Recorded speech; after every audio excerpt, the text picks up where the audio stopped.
Good morning, ladies and gentlemen of the media, good friends, not so.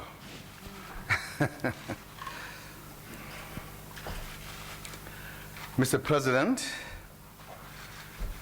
let me welcome you, your family, and your delegation to South Africa. This is your second visit to South Africa and your first as President of the United States. We are delighted to host you. Let me also congratulate you on your re-election as President of the United States. Our talks have taken place against the background of the ill health of our beloved former President Nelson Mandela, the founding president of our democracy, who is much loved by our people and the world. I know that he is your personal hero as well, Mr. President. The two of you are also bound by history as the first black presidents of your respective countries. Thus, you both carry the dreams of millions of people in Africa and in the diaspora who were previously oppressed. We continue to pray for Madiba's good health and well-being. As we prepare to celebrate 20 years of freedom and democracy in April next year, we extend our deepest gratitude to the anti-apartheid movement in the United States for solidarity. Mr. President, as a student, you also participated actively in campaigns against apartheid, especially promoting dismantlement and disinvestment from apartheid South Africa of the investments that had been made in the history by the United States. We are pleased to be working with you today with a common goal of expanding trade relations between our two countries. We are, in essence, shifting from disinvestment to reinvestment in the era of freedom and democracy. Mr. President, you are visiting Africa at the right time. Africa is rising. It is the second fastest growing region after Asia and has become an attractive market for investment. Thus, the United States strategy towards sub-Saharan Africa that you launched last year is well timed to take advantage of this growing market. We already see immense value in our strategic partnerships such as BRICS and IPSA, and look forward to strengthening the US-Africa partnership. We are pleased with the growing bilateral trade and investment. There are 600 US companies in South Africa which have created in excess of 150,000 jobs. The US is also a major export market for South African products. South Africa, in turn, is your biggest market in Africa, accounting for more than $7 billion of exports. We reaffirm the need for the extension of the African Growth and Opportunity Act, which expires in 2015. Our mutual trade has reached the levels preceding the global recession, largely due to the Act. Arising out of this visit, we would like to see increased investment in the South African economy for mutual benefit. We have placed on the table bankable projects which range from infrastructure development to skills development for the youth, and also across a number of sectors like information and communication technologies, agriculture, and the green economy. We have urged that underpinning these investments should be the drive for regional integration, industrialization, and localization of supply and manufacture. Mr. President, youth development is a key focus area for South Africa, given that a third of our population is under the age of 15. This is a key feature of our national development plan. Therefore, we welcome our cooperation in education, especially the school capacity and innovation program, as well as investment in primary education and teacher training. It is also our wish to extend cooperation on vocational training to develop our further education and training colleges.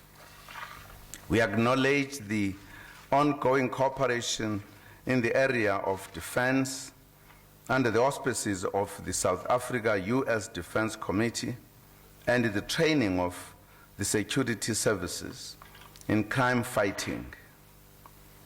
We have lauded the successful health cooperation under the US President's emergency plan for AIDS relief funding to address HIV and AIDS and other infectious diseases, which has contributed to the successes and increase in life expectancy. On promoting the African agenda, we reaffirm our common commitment to strengthening democratic governance and advancing the protection of human rights on the continent. We would like to cooperate with the US in enhancing peace building and post-conflict reconstruction and development cooperation under the umbrella of the United Nations and the African Union. We are concerned about the mushrooming of rebel movements in some countries in the continent at a time when the AU is promoting adherence to its policy of zero tolerance for people who come to office through unconstitutional means. This is a threat to our hard-won peace in many countries in the continent. Mr. President, we're encouraged by the relaxation of sanctions on Zimbabwe by the US government and urge further steps in this regard as it will strengthen the economy of Zimbabwe. We are hopeful that the African Union, with the support of the international community, will find solutions to the challenges we face in the Democratic Republic of Congo, Mali, Niger, and Central African Republic and Somalia. Solutions that are African-led will be able to yield results. The problems in the Sahel region arise primarily from the manner in which the UN Security Council handled the Libyan situation.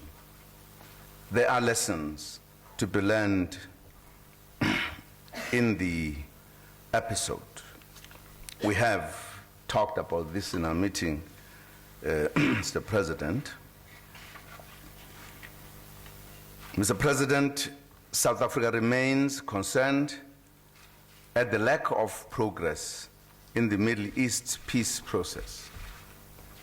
We unequivocally support the Palestinian bid for statehood and believe in the principle of a two-state solution. We have noted your latest attempts to revive the stalled negotiations, and you have our support in this regard. At the same time, we are of the view that a lasting peace in the Middle East would not be possible without addressing the other ongoing conflicts in the region, which are a source of much insecurity and instability. We are encouraged by the positive steps you have taken, Mr. President, to relax long-standing restrictions on Cuba. I further urge you, Mr. President, in light of the economic and financial challenges in the US and in the Eurozone, to encourage our traditional supporters not to abandon their pledges to Africa.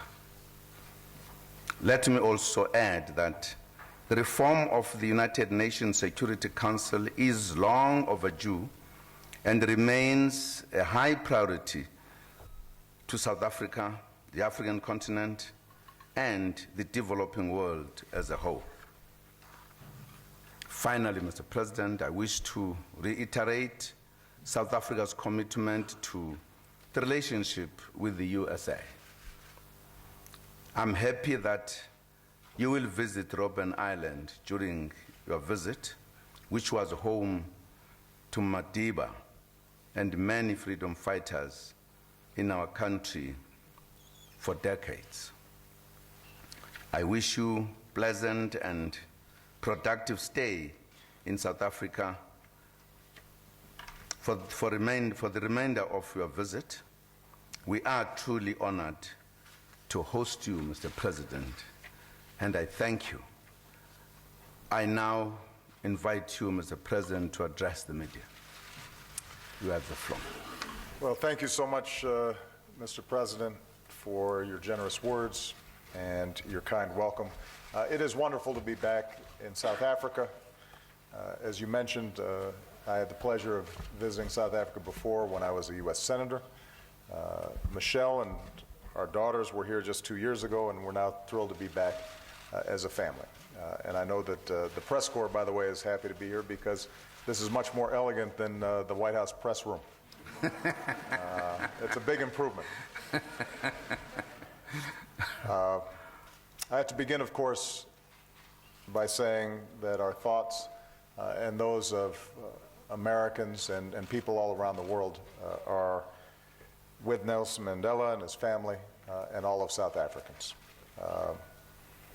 The struggle here against apartheid, for freedom, Madiba's moral courage, this country's historic transition to a free and democratic nation has been a personal inspiration to me. It has been an inspiration to the world, and it continues to be in so many regions that are divided by conflict, sectarian disputes, religious or ethnic wars, to see what happened in South Africa, the power of principle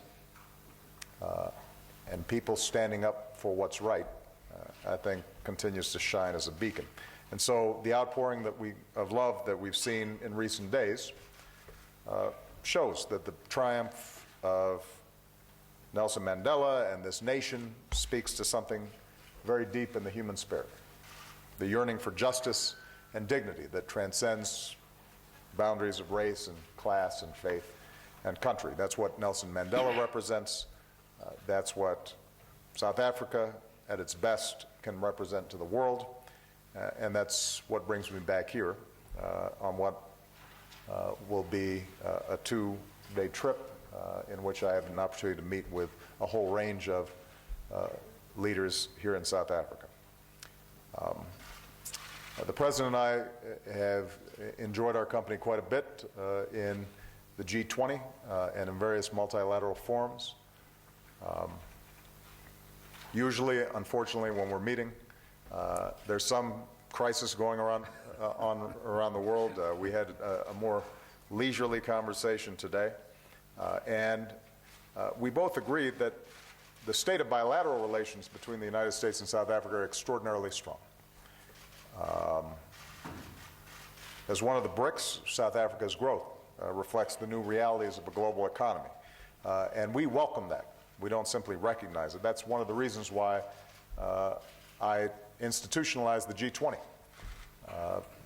because it reflects the reality of today's world and today's economy and the need for this continent to be represented in any discussions about the direction of the world economy. So the United States views South Africa as a critical partner.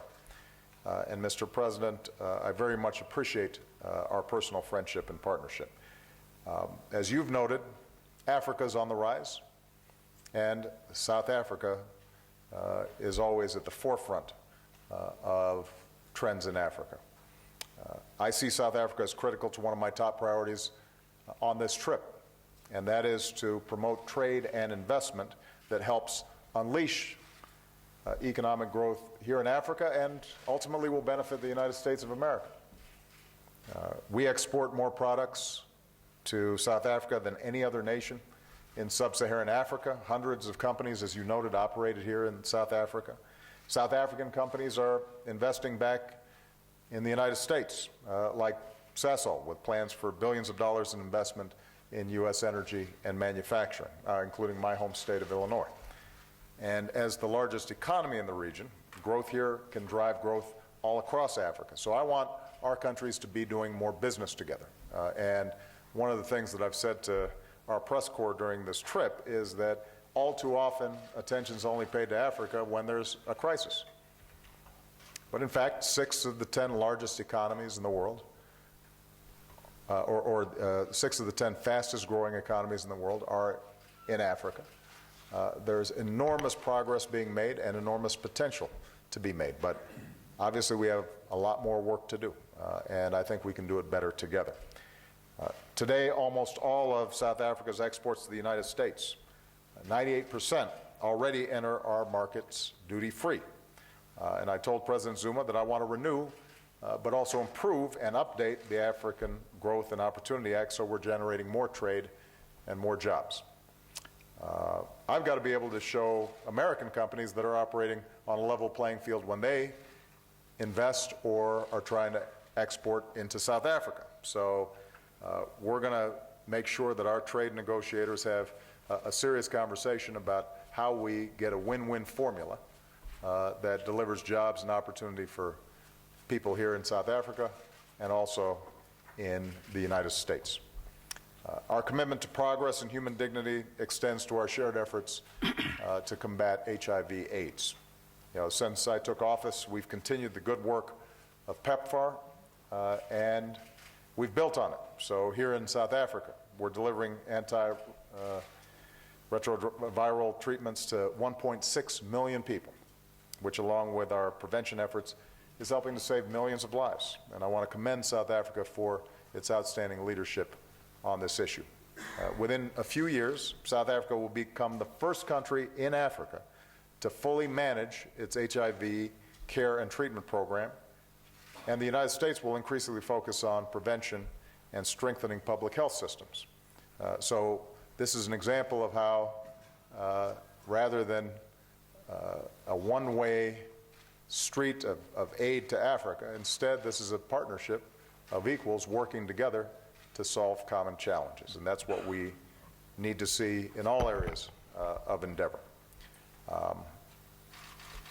We're working together to advance the dignity of all of our citizens. Since opportunities for women and girls means greater prosperity for everybody, I'm hopeful that we will be able to welcome South Africa to our Equal Futures Partnership, an effort internationally to make sure that every country is committed to developing the possibilities and opportunities for women and for girls. Some people know that my mother was involved in international development. She taught me when I was very young, you can measure how well a country does by how well it treats its women. If it's educating its women and giving them opportunities, that country does well. When they do not, that country does not advance. And I believe that. So I also want to commend your Parliament for passing a landmark law to combat the modern slavery that is human trafficking, something that is still a crisis around the world. This afternoon, I'll be in Soweto to announce a major expansion of our initiative to invest in the young Africans who will shape this country and this continent for decades to come. And regionally, I want to thank South Africa for being a leading voice in the African Union, from promoting peace between Sudan and South Sudan to encouraging economic cooperation across the continent. As the President mentioned, we discussed the situation in Zimbabwe, and President Zuma has played an important role in the region's mediation efforts. We agreed that the harassments of citizens and groups needs to stop, and reforms need to move forward so the people of Zimbabwe can cast their votes in elections that are fair and free and credible. We also discussed the Congo, where I have assigned a new U.S. envoy to the region, Russ Feingold, a former senator and chairman of the Africa Committee. He's going to lead our efforts in support of the framework for peace.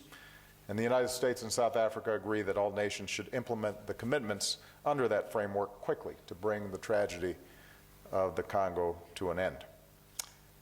And finally, as President Zuma mentioned, we discussed a range of global challenges. Our governments don't agree on every issue. No two countries do. But we've seen the progress that we can make together on nuclear security, on climate change. Given South Africa's history, and given what it represents to the world, and given the interests we share as democracies that believe in constitutions and rule of law and human rights and the dignities of all people, I believe that we can stand shoulder to shoulder for issues of security and justice and human rights. And I believe that when the United States and South Africa stand together on an issue in multilateral forum, it's hard to resist. It's hard to resist. So, President Zuma, I want to thank you for welcoming me here today. I want to thank you for the work that we've done together. It is a great joy for me to be spending time here in South Africa. I've had occasion to visit Robben Island myself, but for me to be able to bring my daughters there and teach them the history of that place and this country, and help them to understand not only how those lessons apply to their own lives, but also to their responsibilities in the future as citizens of the world. That's a great privilege and a great honor. So I thank you, and to all the people of South Africa. There is enormous affection and admiration for you in the United States, and I hope that I adequately expressed that during my visit. Thank you very much, Your Excellencies. We'll now take questions. Zwandile Mbeje, SABC. Warm greetings to both presidents. I will ask the questions to both presidents. maybe starting with President Obama. You have come to Africa, to South Africa, of course, to boost and strengthen trade. So perhaps someone is saying, well, the United States is somehow threatened because there are other players who are coming to Africa, especially China. China is not only coming here in weight, but also in deed. So is perhaps President Obama not threatened that the leading role they've always played is in danger? And the other quick question, President Obama, South Africa's bid to UN Security Council, should it come, will the United States support it? A seat in at the UN? To President Zuma, you, as a leading voice, as President Obama has indicated on the African continent in trying to bring stability and peace, we have seen some pockets of rebels, as you indicated, in Congo, in Mali, and elsewhere. So what sort of assistance, perhaps, have you asked from President Obama? I mean, as America is one of the advanced countries that can help in many areas. Thank you. Well, first of all, I'm here in Africa because I think the United States needs to engage in a continent full of promise and possibility. I think it's good for the United States, regardless of what others do. I actually welcome the attention that Africa is receiving from countries like China and Brazil and India and Turkey, because number one, the more interest they show in Africa, the more tools we have and mechanisms we have to further incorporate Africa into the global economy, which has the potential of creating jobs and businesses and opportunity. So I don't feel threatened by it. I think it's a good thing. Now, I do think that it's important for Africans to make sure that these interactions are good for Africa. Because let me just take the example of natural resources. I think there's been a long history of extracting resources from Africa. You take raw materials, you send them to someplace else where they get used, processed, sometimes sold back to Africa. The profits stay there, the jobs stay there, and not much stays in Africa. Right? There's a long history of that. Well, the truth is the United States at this point, on issues of energy, for example, frankly, we don't need energy from Africa. Because of advances that have been made, we're seeing oil production and natural gas production, as well as clean energy production, all growing at a rapid rate in the United States. So our primary interest when it comes to working with Africa on energy issues has to do with how do we power Africa so that it can be an effective market, creating jobs and opportunity in Africa, but then we also then have somebody to trade with and sell iPods to, and airplanes, and all kinds of good stuff. So when we look at what other countries are doing in Africa, I think our only advice is make sure it's a good deal for Africa. Somebody says they want to come build something here, are they hiring African workers? Somebody says that they want to help you develop your natural resources, how much of the money is staying in Africa? If they say that they're very interested in a certain industry, is the manufacturing and value added done in Africa? Are they tolerating corruption that's not benefiting the people, but just benefiting a few at the top in their interactions with African countries? Those are the questions Africa should be asking.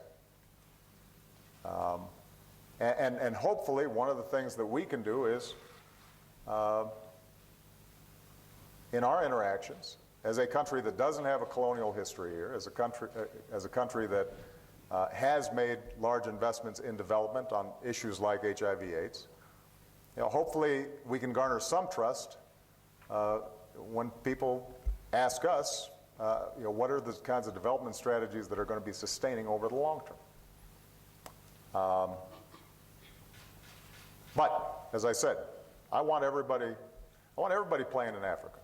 The more the merrier. I think that's good, and it gives Africans leverage, which I think is useful. But again, ask those questions. Don't just assume that folks come here and they're automatically benefiting Africans. And that includes the United States, Ask questions in terms of what we do. With respect to the United Nations, President Zuma and I discussed the fact that just as I wanted to institutionalize the G20 because it's more reflective of the world, I think the United Nations structure, which was created post-World War II, is going to have to be updated. How we do that, in what fashion, is complicated. It's difficult. And it involves all kinds of politics. I will say this, that an expansion of, let's say, the Security Council, in which the continent of Africa had no representation, would be odd. But how that moves forward is something that I think will involve a lot of negotiations and a lot of discussions. And the one thing that I shared with President Zuma is everybody wants a seat at the table, but when it comes time to step up and show responsibility, sometimes people want to be free riders. They love sitting around the table deciding what to do, except when it comes to bearing the burdens, bearing the costs, sometimes sharing the blame for difficult decisions that have to be made. Then suddenly, well, I'm neutral. I'm not aligned. Don't ask me to, I'm not referring to South Africa particularly, I'm just saying countries generally like the idea of being part of forums, but one of the things that the United States has done, and obviously we're not perfect, but our seat at the table comes by virtue of the fact that we bear a lot of responsibility. If there's a crisis in the world, people ask us, what are you doing about it? They ask, why haven't you intervened militarily? You're letting people die. And if we intervene militarily, they ask, why did you intervene militarily? They ask us to foot the bill. And the expectation is, why aren't you footing the bill? If there's poverty or crisis or a humanitarian disaster, the natural expectation immediately is, what's the United States doing? Now, we shoulder that burden gladly. We think that's part of our responsibilities. We have been incredibly blessed. But the simple point I make, and I say this everywhere I go, is with rights come responsibilities and burdens. And it's not always comfortable, and you can't always make everybody happy. It's like being president of a country. Absolutely. Thank you. Well, thank you very much. Now, firstly, the question of Africa and its history and the developments globally, I think should be taken from what they are, without assumptions. Today we are talking about the globalized world. If the world is globalizing, why should there be a question about Africa? That Africa must remain somewhere when everybody is working together, really.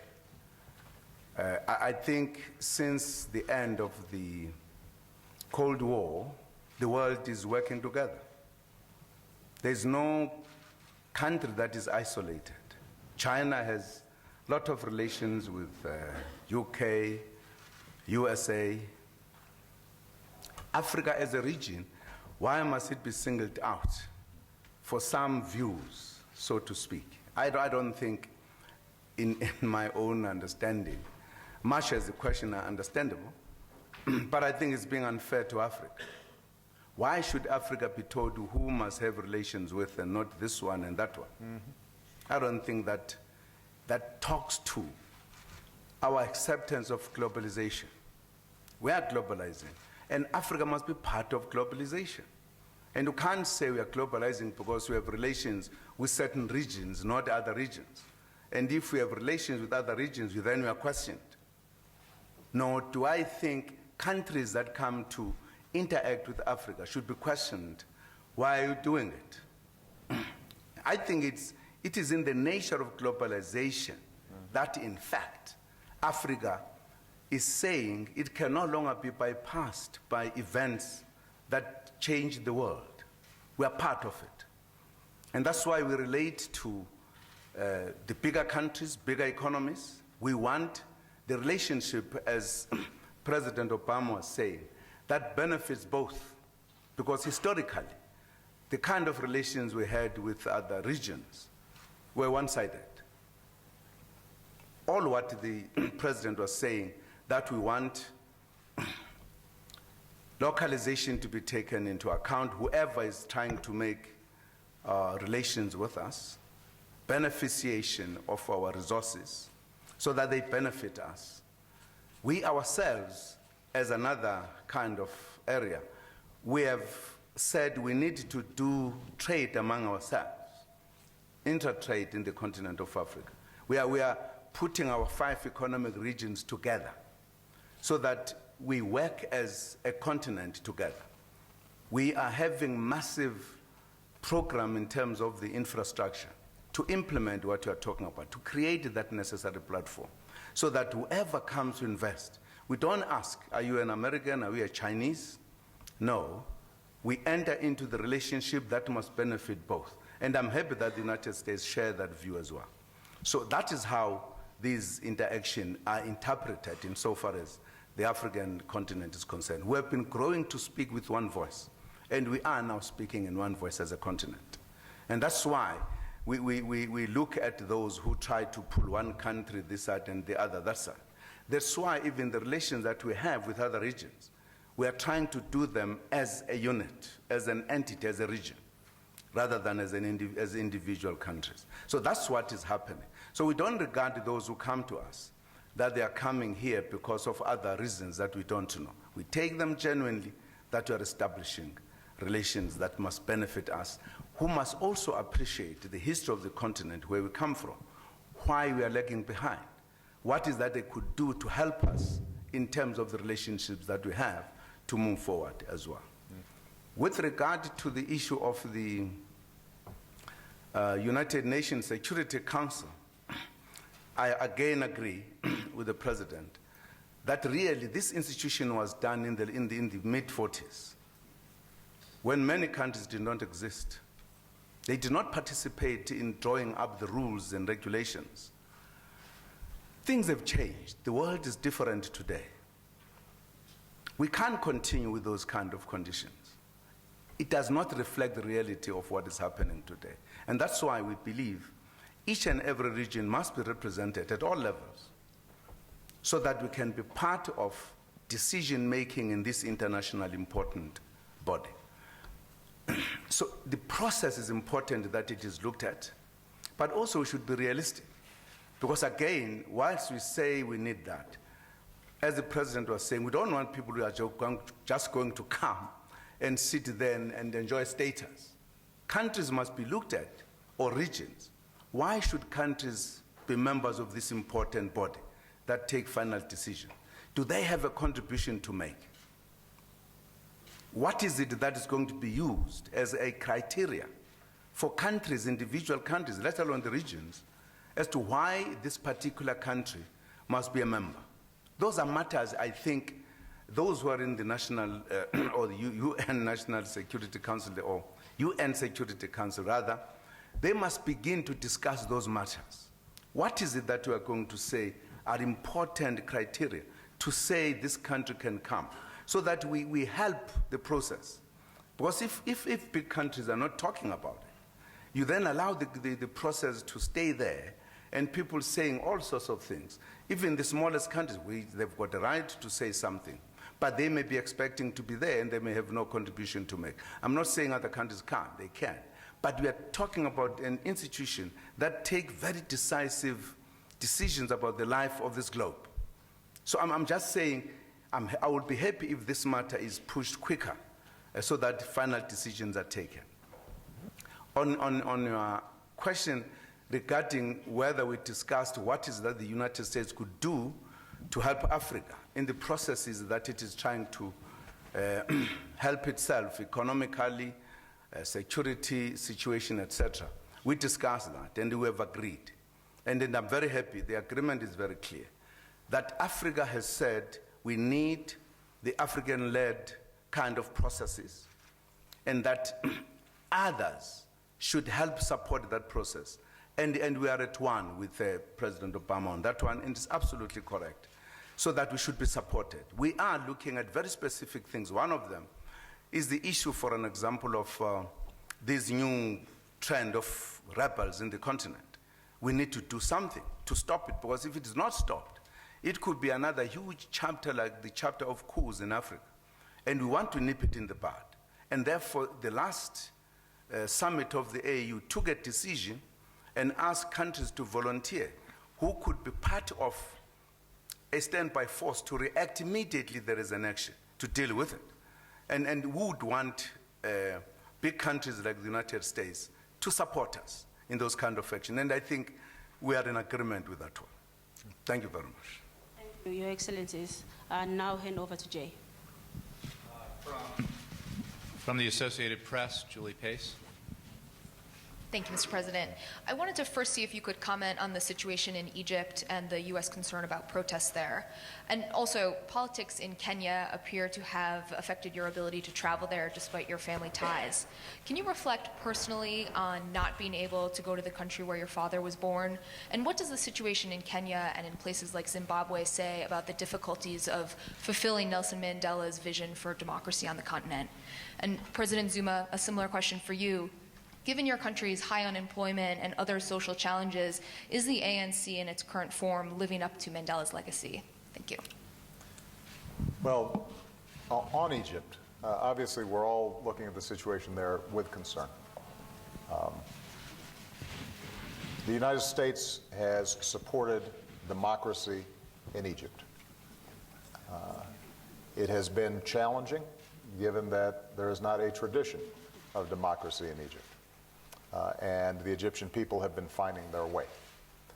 Our most immediate concern with respect to protests this weekend have to do with our embassies and consulates. And so we have been in direct contact with the Egyptian government, and we have done a whole range of planning to make sure that we're doing everything we can to keep our embassies and consulates protected, and our diplomats and personnel there safe.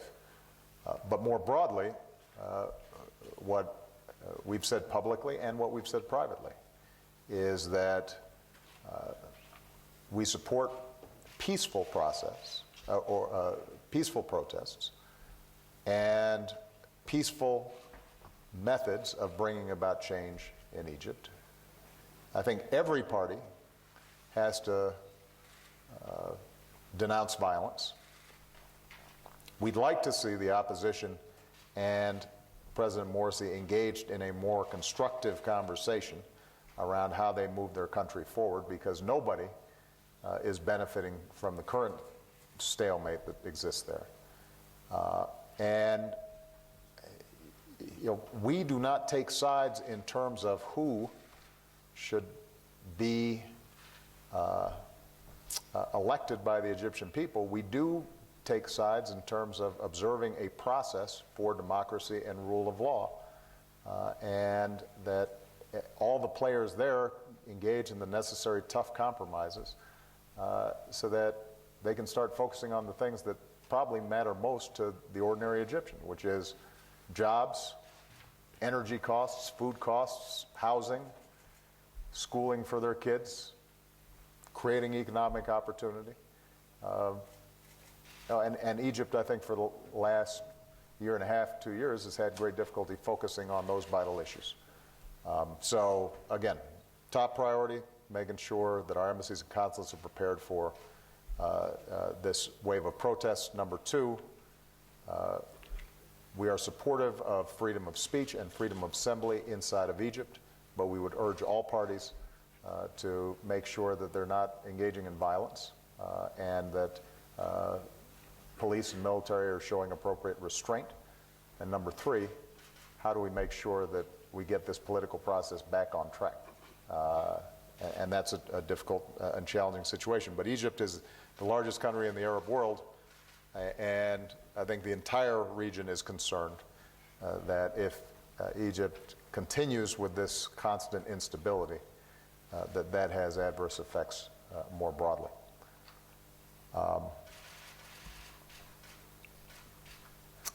Your second question, Kenya. You know, there had just been an election in Kenya that thankfully did not see the same kind of violence as the previous election.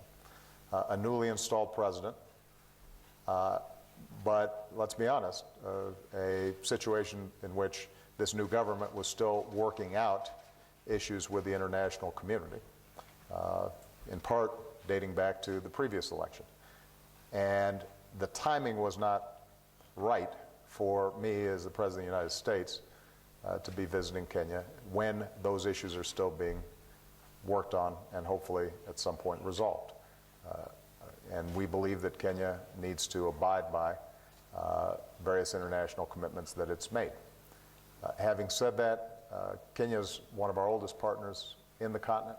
We have outstanding bilateral relations. The people-to-people contacts between the United States and Kenya remain extraordinarily strong. We work with them on all sorts of issues, economic, security, youth exchanges, you name it. And that will continue. And my personal ties to the people of Kenya, by definition, are going to be strong and will stay strong. And I have been to Kenya multiple times in the past, and I expect I will be to Kenya multiple times in the future, and will continue to be deeply concerned with the progress that's made in that country. And I think it has enormous potential. You know, Kenya is like South Africa. You know, there's a country blessed with incredible resources, incredible beauty, brilliant people. There have been times in the past where government held back progress, and in sometimes ethnic conflict held back progress. And obviously prior to that, colonialism and racism sometimes held back progress. But the future for Kenya, like the future of the continent, is potentially bright, and the United States wants to be a partner in that process. Did you have a third question for me? How the situation in Kenya and also places like Zimbabwe, do they speak to the difficulties? Well, yeah, absolutely. Look, Nelson Mandela showed what is possible, and the people of South Africa have shown what's possible when a priority is placed on constitutions and rule of law and respect for human dignity, and that all people are treated equally, and that we rise above our parochial concerns. And what Nelson Mandela also stood for is the recognition that the well-being of a country is more important than the interests of any one person. You know, one of the reasons that George Washington is our most admired president is because after 2 terms, he said, enough, I'm going back to being a citizen. And if you look at U.S. history, There was no rule at the time in the Constitution. There were no term limits. And he was so popular, he could have easily been President of the United States for life. But he said, I'm a citizen. I serve my time. I engage my service, and then it's time for the next person, because that's what a democracy is about. And Nelson Mandela, similarly, I think was able to recognize that despite how revered he was, that part of this transition process was to make sure that it was bigger than just one person, even one of the greatest people in history. What an incredible lesson that is. And so I think for the entire continent, for every leader, not just in Africa, for every leader around the world to think about those principles. That governance for the people has to be based on constitutions and rules in which every person is treated equally and nobody is above the law. And that we as leaders, we occupy these spaces temporarily. And we don't get so deluded that we start thinking that the fate of our countries it depends on how long we stay in office. When you have that as a foundation, and then you start building in transparency and accountability and good governance and delivering services for people, then you've got a recipe for success, and the economy then starts booming and the private sector starts being effective. And so my hope would be that every country around the world, but certainly in Africa, can benefit from those lessons. If you look at Zimbabwe, it used to be one of the wealthiest countries on the continent. And bad governance has led to an economic disaster. It's now starting to come back, and thanks to the work of people like President Zuma, there's an opportunity now to move into a new phase where perhaps Zimbabwe can finally achieve all its promise.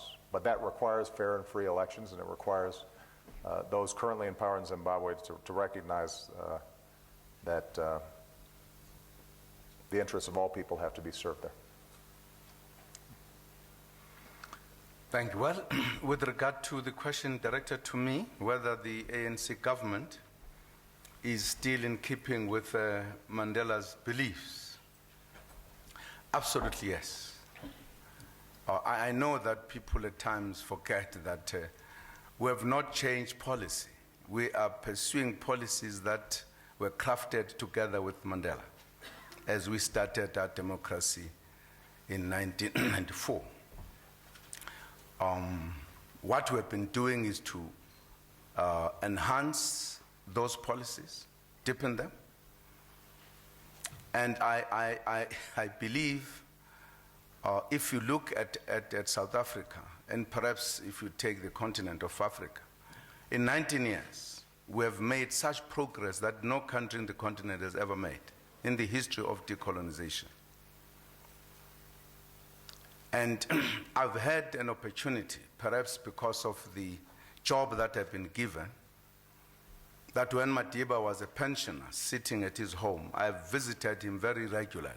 Firstly, to report it to him as one of the leaders of the ANC, but also to check how he feels about the situation.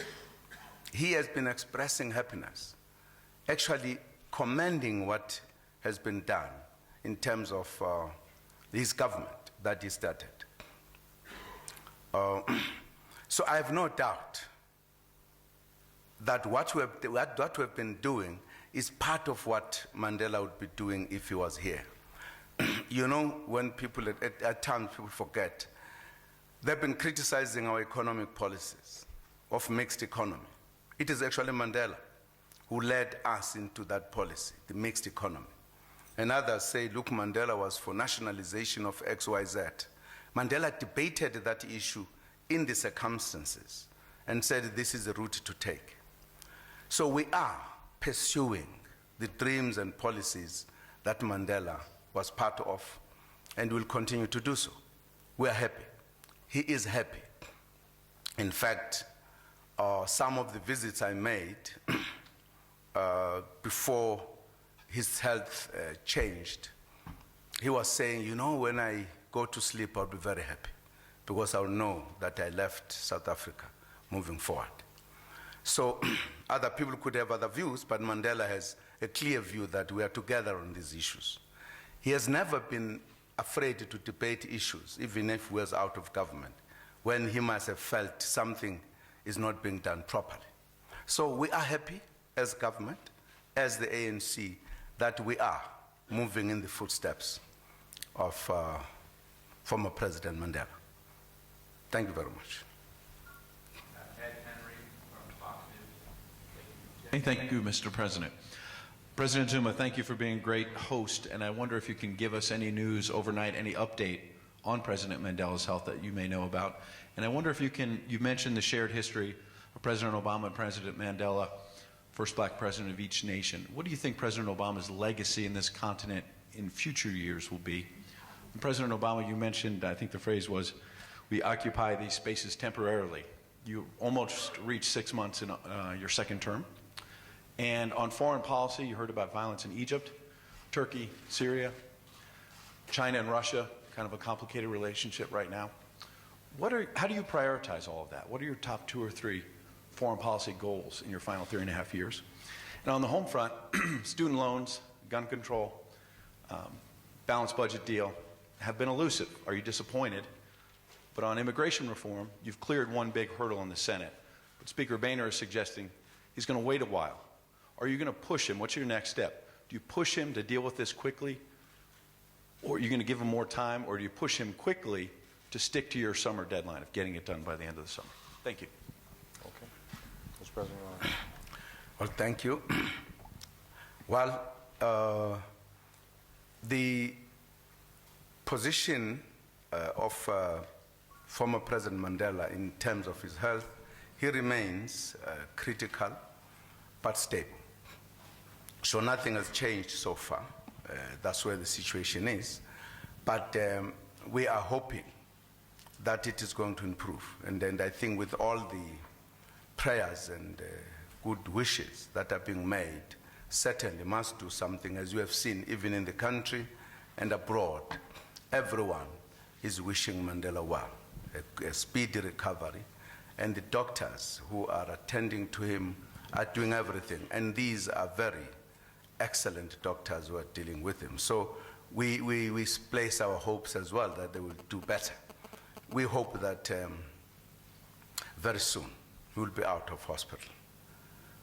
With regard to what do we think will be the legacy of President Obama, I always avoid to talk about legacies of people who are still there, generally. And people always ask me, how can I judge my legacy, really? Because it's better judged when a person has done the job.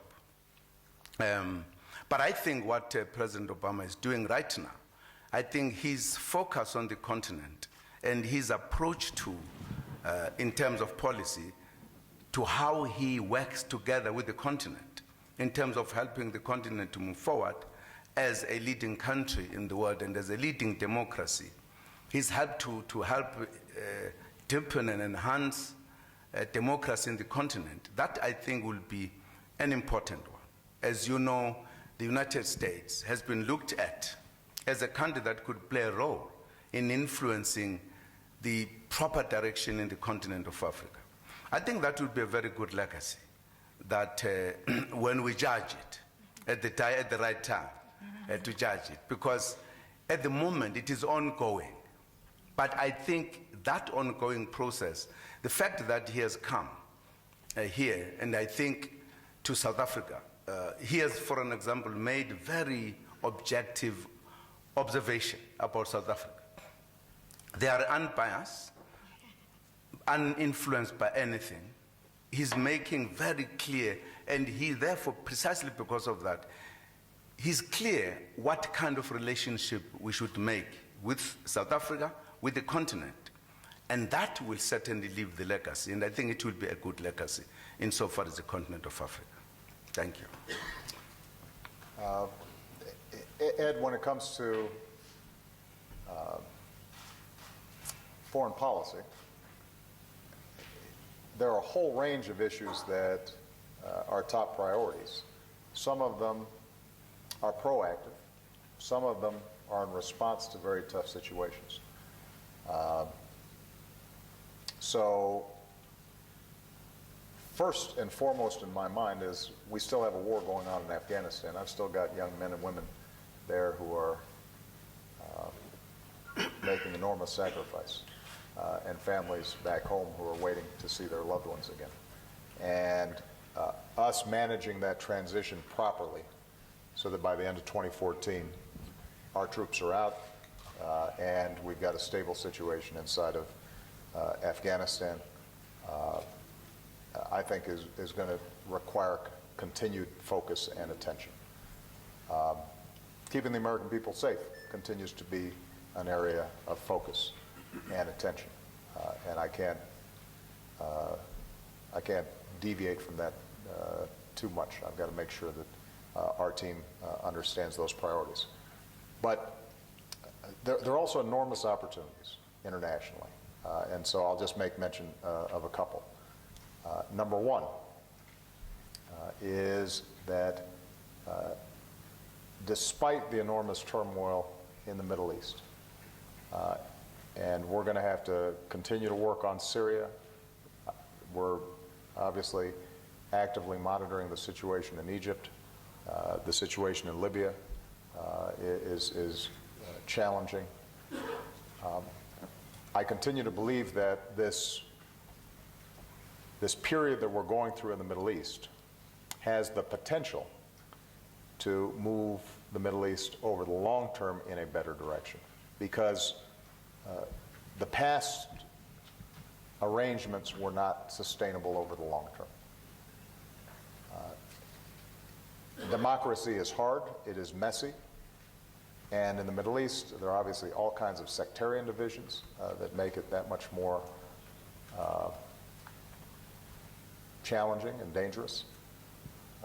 But you know, I continue to believe that we have to invest time, energy, and effort in helping to midwife a more representative and more responsive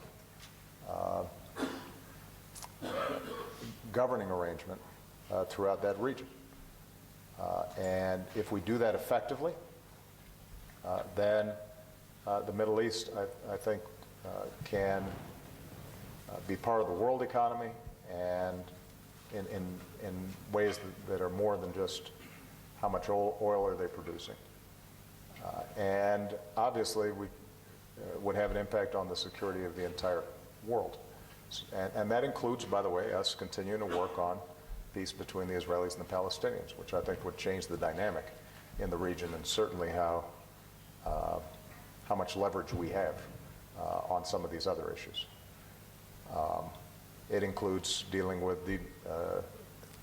Iran and their nuclear program. If we can get Iran, which now has a new president, to recognize the need for negotiations and a diplomatic resolution whereby they have peaceful nuclear power like South Africa does without nuclear weapons, and can give the international community confidence on that, that would change the dynamic in the region again. So that continues to be important. And then there are going to be some multilateral issues. Africa, we're here, and one of the things that I've said is I want to see greater trade, not just aid, African-led economic growth, as opposed to outsiders dictating to Africa how it can grow. But we have an important role to play. The Food for the Future and Food Security Alliance that we highlighted when we were in Senegal. You've got 7 million small farmers all across Africa who are now being empowered to increase yields and productivity, get their products to market, connect with internet lines and wireless so that they can get fair prices that they can then reinvest in buying tractors, which further increases yields, which then means you're creating a middle class. And now shopkeepers have people who can buy their goods, and slowly, Africa is growing. We now have 9 countries across the continent who are participating, and we're already seeing enormous benefits and an increase of about $150 million in incomes and revenues for those who are participating. That's the kind of thing that America can do well. And yes, we're putting money into it, but we're also listening and working with Africans to partner with them in a more effective way. And we intend to do the same thing on power, something that we've been hearing all across the region. The whole issue of inter-African trade, how can we help to build infrastructure throughout the continent? We'll partner with the Chinese. The young man was asking that question earlier. We'll be happy to work with anybody around inter-Africa trade. And that's an example of where we want to partner with Africa. We want to partner with others who want to help Africa, but we want to make sure that it's done to benefit Africa. And I think that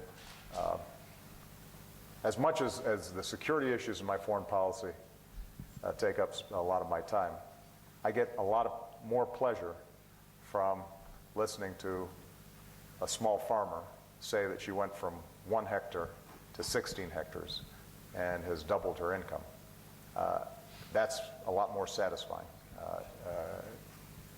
and that's the future. And finally, on domestic policy, on immigration reform, I was very pleased to see the Senate pass it. I called Senators McCain and Graham and Schumer and others who were involved to congratulate them for it. I think they worked very hard.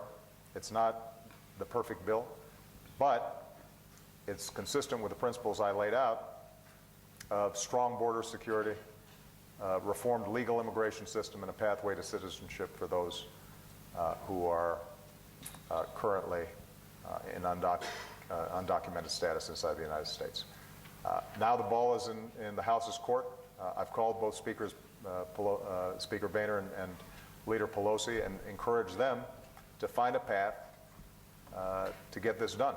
And the framework that the Senate has set up is a sound framework. It doesn't reflect everything that I would like. Nobody's going to get 100% of what they want, not labor, not business, not the advocates, not me. But the time is right. And, one thing I know about why the United States is admired around the world, and I think President Zuma would confirm this, people do recognize that America is a nation of immigrants. That, like South Africa, it is a multiracial and multicultural nation, and that makes us stronger. Our diversity is a source of strength. So we need to get this right. We can be a nation of laws and a nation of immigrants, and I do urge the House to try to get this done before the August recess. There's more than enough time. This thing has been debated amply, and they've got a bunch of weeks to get it done, and now's the time. All right? Thank you. Last one, Chris Maruleng, ENCA.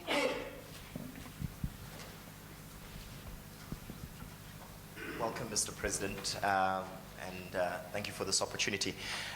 This is a question to both of the presidents here today. It's the issue of transitional justice and the International Criminal Court.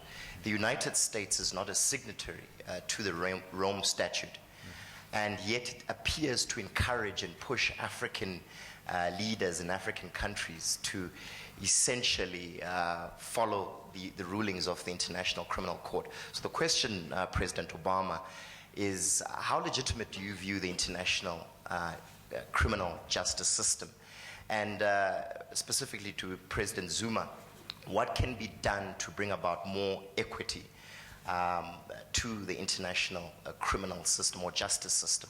But also, having met, how would you describe the state of the relationship currently between South Africa and and the United States, considering the fact that, the United States is the biggest economic power and South Africa has the largest economy here. Can we expect any key initiative coming from both of these countries? Thank you. Well, thank you very much. We certainly are saying we wanted to strengthen our relations as the two countries. And I think, as we said earlier, the very visit of President Obama talks to the issue you are raising. What is that we can do?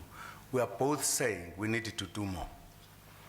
And of course, and I think our private sector are very much aware of this, we are creating the enabling environment that we should grow as much as possible.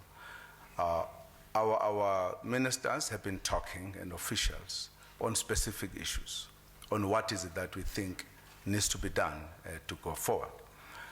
We are, for an example, expecting the United States companies to invest in what we have here as opportunities. For an example, the massive infrastructure opportunities that are here with bankable kind of projects. Those are the kind of opportunities we believe the United States companies will take advantage of, and that will therefore deepen the economy. On the issue of justice internationally, it's a very serious matter as viewed by the African countries. As you know, that there have been cases where Africa has felt we are being treated unfairly because we have also wanted to have discussions as to how could we deal with justice, level the playing fields. Africa is, for an example, in the process of trying to initiate an interaction with the ICC to discuss specifically those kind of issues. I would imagine in our relations with the United States, our legal people, in fact, should be given an opportunity to discuss these matters at that level as to how could we bring about equal justice globally. Because it is important that we are seen in action to be treating matters or people that they are equal before the law. There is a view in the continent that this is not done, and it may be a subjective view, but there is that view that therefore says countries that are in the leadership should have more interaction to address those matters because they become very much important. One of the issues that was asked, for an example, was the issue of Kenya. What is it that must happen there? How do you look at people who are charged, in other words, who are supposed to answer questions in court, who are not yet convicted? How do they look like before the law? Now, we think that the saying is that you are innocent until proven guilty, right? What is the role of the people who are not knowing the law, who are not sophisticated, who are given an opportunity to vote, and they exercise their vote, which is within their rights, respecting their rights, and they produce a particular verdict? What do you say in terms of the law? Those are the issues we believe need to be looked at because there are specific circumstances at some point. Because if we are able to discuss those issues and agree, it's not going to be difficult to collaborate if there were people, for an example, who must appear before any court, because we'll be moving from a particular kind of understanding.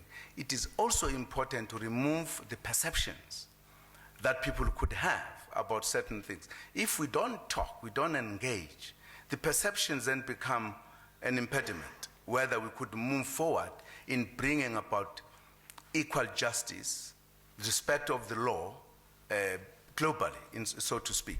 I'm just saying, from my point of view, the interaction and the deepening of relations is going to help to deal with those matters, of course, with people who have expertise on those kind of matters. I don't think there are matters that cannot be resolved.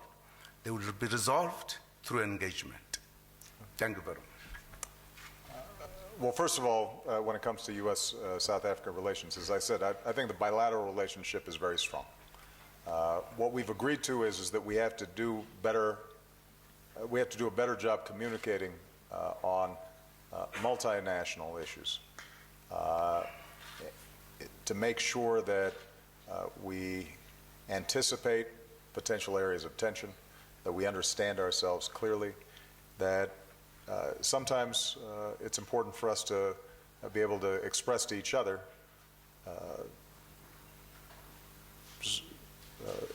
the way in which history shapes how we view some of these issues. And I think the more dialogue we have on those issues, I think because we are democracies that stand for human rights and stand for certain principles, the truth is we should be aligned internationally. But the bilateral relationship is strong. I just want to make sure it's stronger. I think that on issues like HIV/AIDS, where we're now transitioning, building capacity, South Africa is stepping up and doing tremendous work. That's a perfect model for how you can have an effective partnership. On trade and investment, we can do more. There's more business to be done. And I'm confident that we're moving in the right track. I just want to accelerate it a little bit more, partly because, as Ed Henry pointed out, I only have 3.5 years left. So I want to try to get as much done as possible. On the issue of international justice, it's true the United States is not a signatory, but we've been very supportive of the International Criminal Court. Obviously, it is a difficult thing. We don't have a single world government. You don't have a single world police force, and yet I think it was created, and the idea of international justice was created for those extraordinary circumstances in which you see a leader operating in ways that is so contrary to international norms and basic beliefs that we have about the dignity and, of people, that the international community sees the need to speak and to render judgment, in part to prevent that kind of action from taking place in the future, in part to put leaders on notice that they can't simply act with impunity simply because they control the biggest military or the biggest faction inside their country. That does not give them license to do whatever they please. And I think that principle is important to uphold. I know that there's been talk about, well, does the ICC pick on Africa? But truthfully, probably the most high-profile work that the ICC's done actually had to do with the situation in Serbia and the Balkans and Kosovo and Bosnia. So I'm confident that, in fact, the ICC is not thinking simply regionally on these issues. I do share with President Zuma, however, the notion that if that's a perception inside of Africa, then it's useful for the African Union and as a disinterested organization, in the sense that it's not just representing one country or one individual, to be able to have constructive conversations with the ICC to see if some of those perceptions can be dissipated. I would caution, though, that you wouldn't want, in the name of African unity, to be trying to water down principles that then allow a Charles Taylor, let's say, to engage in the kinds of actions that he did. That was brutal and inexcusable. And to the extent that the notion was that actions like those of slaughtering people and unleashing troops to rape and pillage with impunity, that somehow you can get away with that, that's not good for Africa. And the African Union should find a way, as President Zuma indicated, to allay some of these concerns, perhaps get a greater sense of consistency or transparency or clarity in terms of how the ICC is operating, but don't lose that basic sense that that we're all accountable in some fashion to the basic precepts that our countries respectively are founded on. All right? Thank you very much. Thank you very much. That brings us to the end of the press conference. Let's allow the heads of state to leave the room. Thank you.